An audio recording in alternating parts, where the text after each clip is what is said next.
Shall we? Welcome back to Nick Lenz's Comic Corner, Classic, known classics. This episode number 23.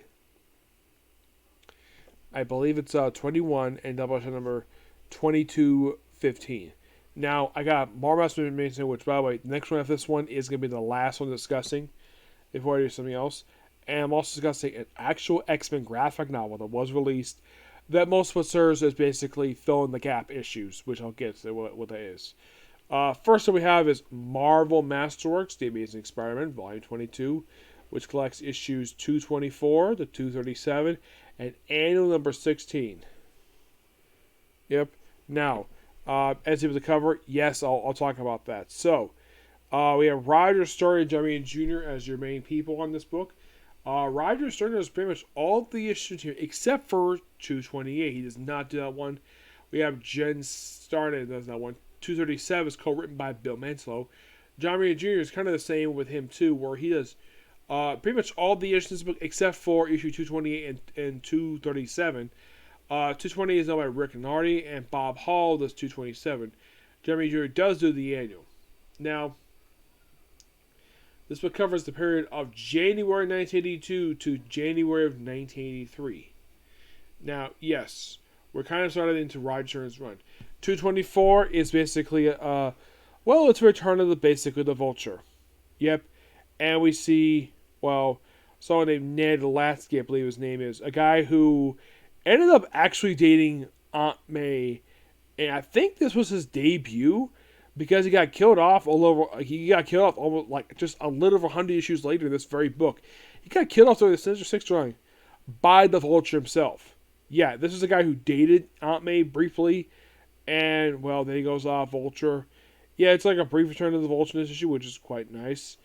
I've asked some people who their least favorite Spider-Man villain is.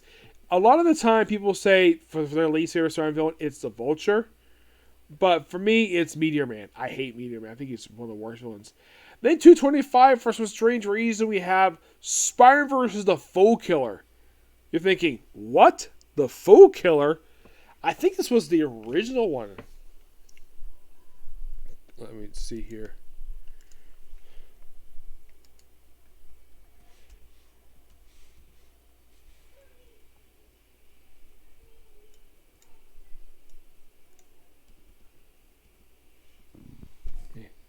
Because I think this was the original Fool Killer. Yeah, this is the original Fool Killer, who is a Roger Stern character. And you probably think, by the way, did you kill off one character named Luke Cowbell? Excuse me, he's only here for this one issue, but here's the thing. Fool Killer's previous appearance was actually back in Spectacular Spider-Man 2. It was actually issue 60. Yeah, he basically became a recurring character over in that book for a reason. I'll discuss him a little bit later. Yeah, it's kind of weird, though, that he pops up for 225. Yeah, it's kind of weird. It's like, here's the thing about him. He first appeared back in Omega Day Unknown number 8, was ever issue 9, and he returned for Defenders to supposedly wrap up the storyline related to the character. Pop up for 3 issues, protect Peter Parker's second Spider-Man, and then he appears for this issue and the following issue.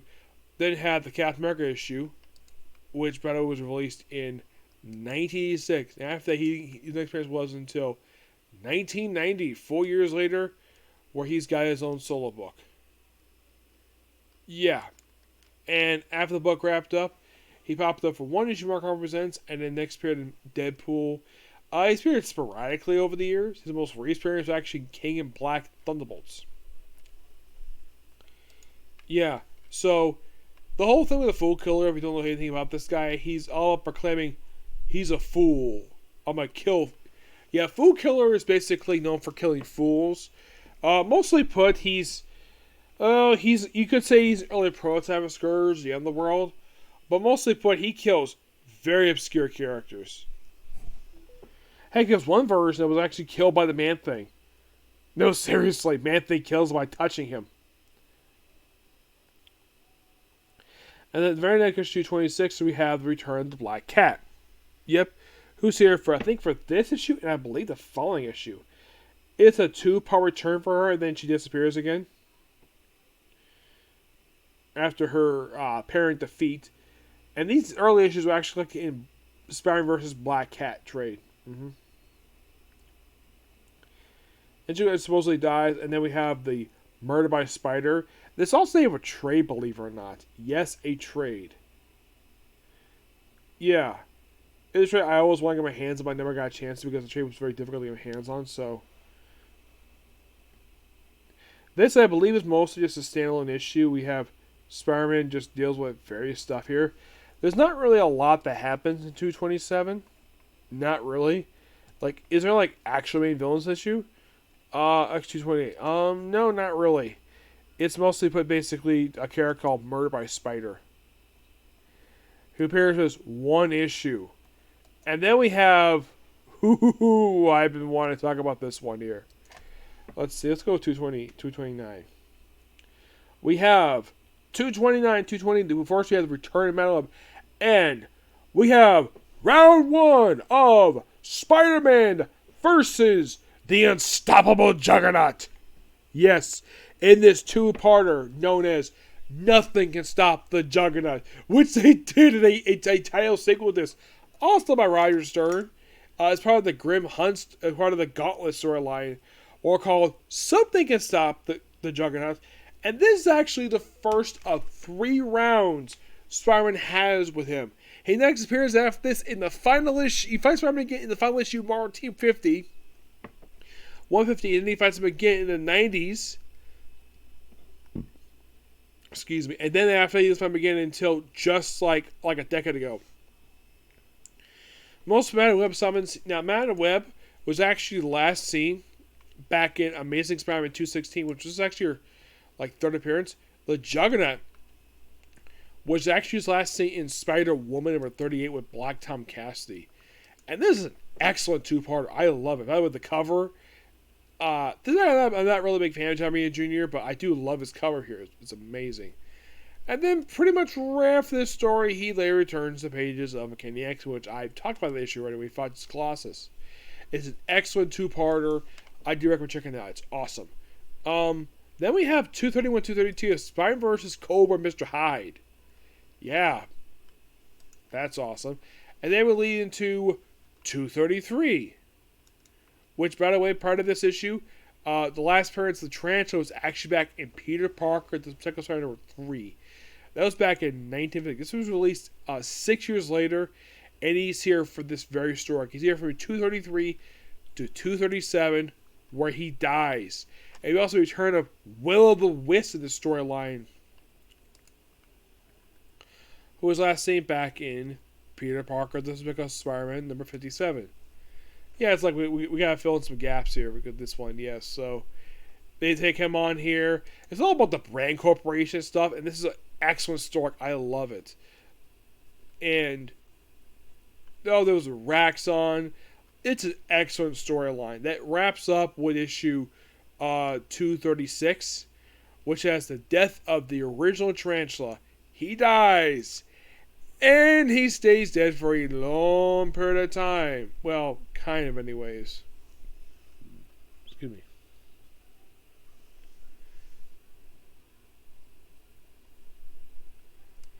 If you're curious though, how long does the Tarantula stay dead for?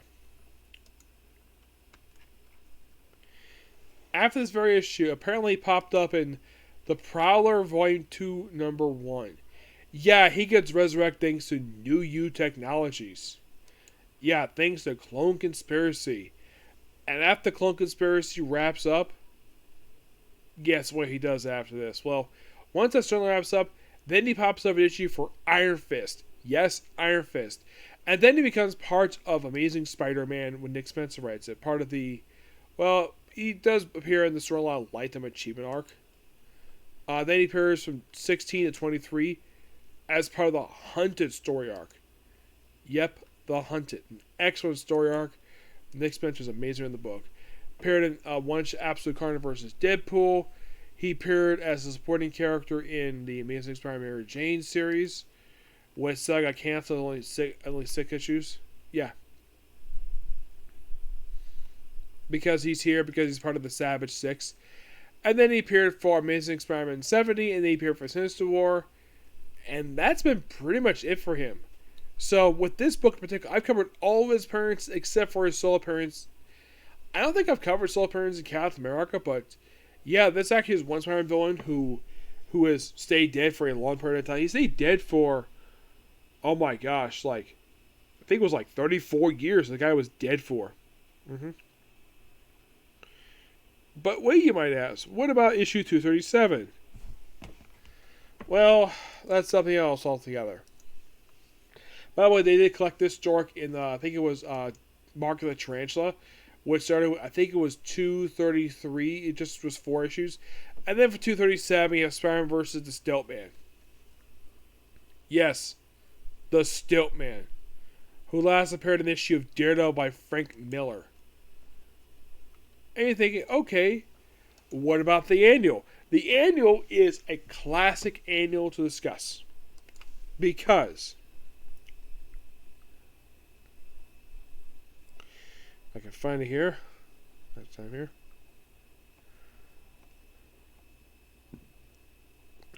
The annual, I should point out, is debut of a character who actually is going to make her, who actually appears in live action.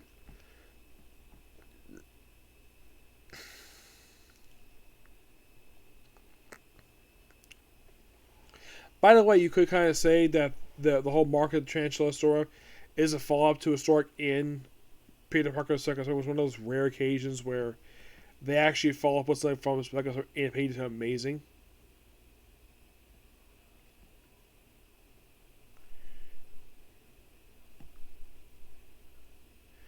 Now you're probably thinking, who makes their debut in Amazing Spider-Man Annual 16?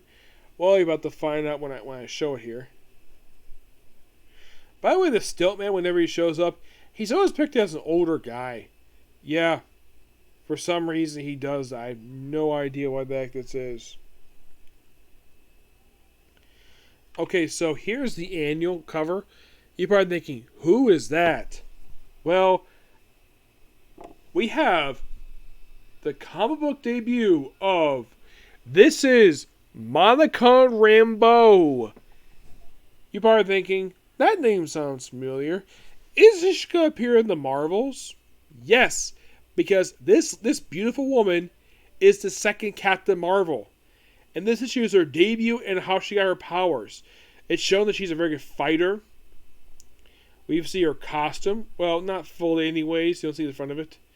Just transforming. You do get to see how she got her powers. And here's her in her costume. And she would wear this costume for the longest time. Currently, she doesn't wear the mask anymore, but she does wear this design, still wears it. Then you get an explanation of why. Where, see here, the thing is, Monica Rambeau, she was originally a police officer for New Orleans Police Department. And, like, she's actually up for promotion to captain, but the captain passed her over for another guy. Why? Well, it's nothing with racism about black. It's due to the fact he's a sexist pig. Yeah. Yeah, it's like, you're men. It's like, we only have 4 boats. That's bullcrap. You don't want to promote her because she's a woman.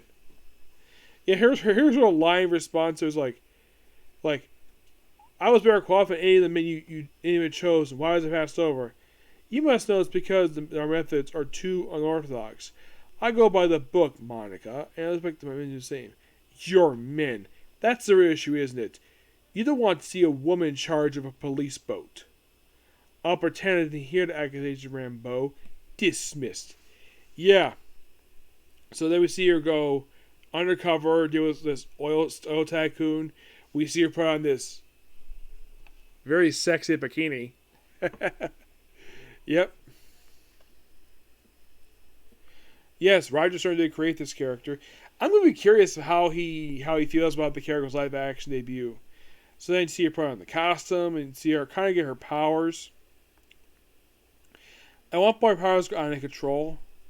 And thanks to the Fantastic Four, Avengers, and Spider-Man, they have got powers under control. And then of course, Spider-Man meets up with Liz and Harry. And they're like, okay, you're probably thinking, what happens with Captain Marvel after this?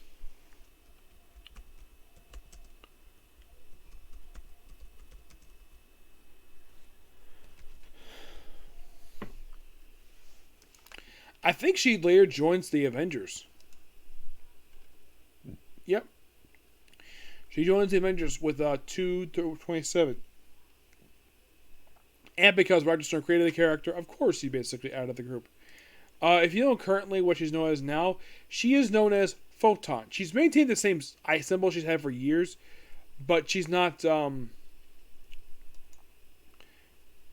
them all anymore. At one point, she was known as Polestar. She also was Spectrum, and she also posed as Daystar. At one point, she couldn't go by. Okay, she was the first Captain Marvel in this book here. She became Photon originally in Avengers Unplugged #5, due to the fact that, well, she had to give it the role. At one point, a couple times she had a fight with the Captain Marvel's son, Genville. At one point, he basically beat her to death over a freaking title like Photon. Yes, seriously. Became Pulsar in issue Newman's number 9. Became Spectrum recently, but she's not back being Photon once again. Yeah, if you're really curious though, did Monica Rambeau ever get her own book as Captain Marvel? The answer is yes. Yes, she did. You thinking, really? Yeah, it was a series of 2 one-shots released in the 80s, written by the late Dwayne McDuffie.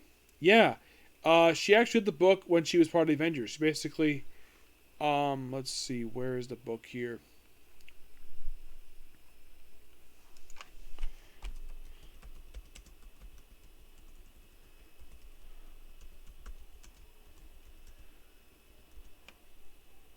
Yeah, it's a series of 2 issues. It's basically a couple one-shot issues. The first issue was written came out in July of 1989. The second one didn't come out until December of 1983. And both issues were done by Dwayne McDuffie. Mm-hmm. And it were just 2 giant-sized one-shots. My guess is Marvel didn't have how faith there as a solo character, so they just decided to do this because why not? It is interesting, though, the fact that Roger Stern did write these one-shots, given that he created the character. But this book is absolutely amazing. And sadly, we only have one more Spider-Man Masterworks left to go, and then we're pretty much done with our Masterworks for Amazing Spider-Man. Alright, next up we have is X-Men XXL by Jim Lee. Yes, the thing with this issue is, it's mostly put a fill in the gaps trade. Because a lot of the stuff from the previous trade I had reviewed, which was in front of Prelude, from that point on to this very trade here, a lot of the stuff I have reviewed already. With this particular book, you'll see how far I got to with this one. So, excuse me, this book, of course, everything written by Chris Claremont, artwork by Jim Lee. Let's go ready. This book does collect issues 256, 258, 68, 69, 74, 77, and X-Men Volume 2, numbers 1, 2, 3. The issues were released from the Uncanny X issues, which I've discussed issues already, but they were released from December 1989 to November 1990. Uncanny X-Men, 260, 269 was September or October 1990. 274, 277 was released from March to June 1991. Now, 256, 250, I've already discussed issues already. It's most about the Axe Events issues. Yes, that is most of these issues are. Now, 268 and 269, it's a 2-parter that comes between some issues. Because after this 2-parter, these 2 issues, it's the Excuse Agenda. And then the issues that come afterwards leads into the stuff in Genesis. In this issue, you have Wolverine team up with Captain America and Black Widow. They say for the first time. It's an excellent issue. I think this is one of the early times that Chris Claremont ever write Captain America. Now you might be asked this particular question, Nick. Has Chris Claremont ever written the Captain America title? I think he has once or twice, maybe issue 2, but that's it. Black Widow, he's never written a Black Widow title. Nope, never has. It's a really fun issue, just team between 2 3, deal with like a little House of a Manager Board stuff, which is really awesome. 269 is, well, has nothing to do with it. It's basically Rogue. Now, this issue in particular was actually loosely adapted for the X-Men anime series. And you're thinking, how? Well, it was mostly due with her versus a version of Carol Danvers. Yep, Carol Danvers. This is basically about the psyche of Carol Danvers, and this is sort of a follow up to not amazing, to Avengers number 10, where she basically nearly drove Carol Danvers to coma because of her touching her for too long. And this is basically the follow up to that. Chris Claremont wrote the annual, so of course he basically do a follow up here. It's a good issue. You think, okay, well, what's next? Well, next up is basically, after this issue, next comes basically is 273 to 277. Now, 278 is part of the whole Mutant Genesis. I will discuss it probably in another video. And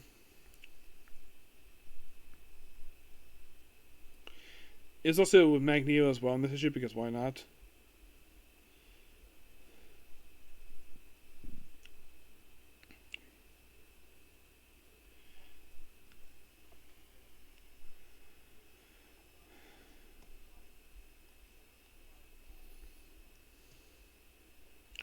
We also accident with Deathbird in here too.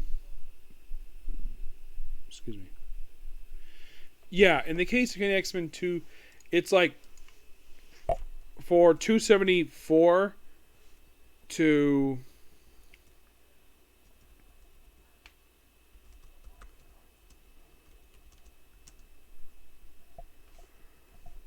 it's like a series of like issues where they go the Savage Land, Nick Fury's issues mostly, and it's mostly by multi-issues starting with the X-Men and the Savage Land once again.